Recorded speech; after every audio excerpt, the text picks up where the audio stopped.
ములుగు జిల్లాలో వరద తీవ్రత వలన తాత్కాలికంగా రాకపోకలు నిలిపివేత. జలగలంచ మరియు పాస్రా వెంగళపూర్ మధ్య రోడ్డు మీదుగా వరద ప్రవాహం, ట్రాఫిక్ అంతరాయం. ఛత్తీస్గఢ్ వెళ్లే వాళ్ళు గుండెప్పడ్, భూపాలపల్లి, కాటారం, మహదేవపూర్ మీదుగా వెళ్ళాలి. ములుగు డీఎస్పీ నలువాల రవీందర్ తెలిపారు. పూర్తి వివరాలు మా కరెస్పాండెంట్ సంపత్ తెలియపరుస్తారు. Welcome to MSR news. గత 2 రోజులుగా ఎడతెరిపి లేకుండా కురుస్తున్న వర్షాలకు వాగులు, వంకలు, చెరువులు నిండి పొంగి పొర్లుతున్నాయి. మనం చూసుకున్నట్లయితే గోవిందరావుపేట మండలం పస్రా వద్ద ఉన్నటువంటి తాడ్వాయి మండలం, గోవిందరావుపేట మండలం మధ్యలో ఉన్నటువంటి జలగలంచ పూర్తిగా వాటర్తో నిండిపోయింది. ఎక్కడికక్కడ వాగులు, వంకలు పొంగి పొర్లడంతో జలగలంచ ఉధృతంగా ప్రవహిస్తుంది.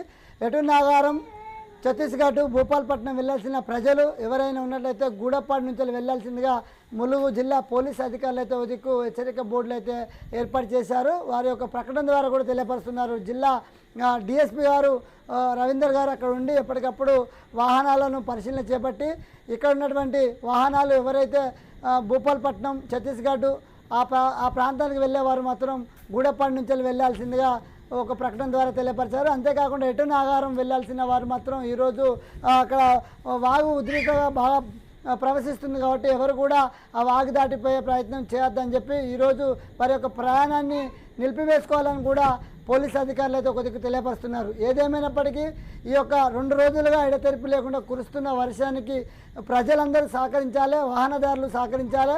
జలగలంచ పూర్తిగా అక్కడ రోడ్డు కట్ అయిపోయి వాటరు రోడ్డుపై నుంచి పోయే పరిస్థితి ఏర్పడుతుంది. కాబట్టి ఈ యొక్క ఎటు నాగారం, పస్రా, ఎటు నాగారం, తాడువాయి ఆ ప్రాంతాలకు వెళ్ళే ప్రజలు మాత్రం ఈరోజు ఒక ప్రాంతాలకు వెళ్లకుండా ఇక్కడ రోడ్డు మార్గం పూర్తిగా కట్ అయిన సందర్భంగా ఎవరు కూడా ఆ మార్గం వెళ్ళడానికి ప్రయత్నించొద్దు.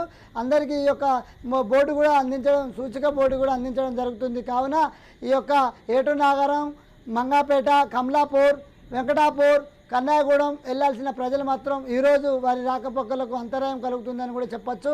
ఎవరైనా వెళ్లాల్సిన వారు ప్రయాణికులు ఉన్నట్లయితే ఈ యొక్క సూచిక బోర్డు ద్వారా ఎవరు ఈరోజు వెళ్ళొద్దు. అక్కడ జలగలంచ పూర్తిగా వరద ప్రవాహం ప్రవహిస్తుంది కాబట్టి ప్రజలు, వాహనదారులు ఇది గమనించాలని చెప్పి స్థానిక డిఎస్పీ రవీందర్ గారు అయితే ఒక ప్రకటన ద్వారా తెలియపరిచారు.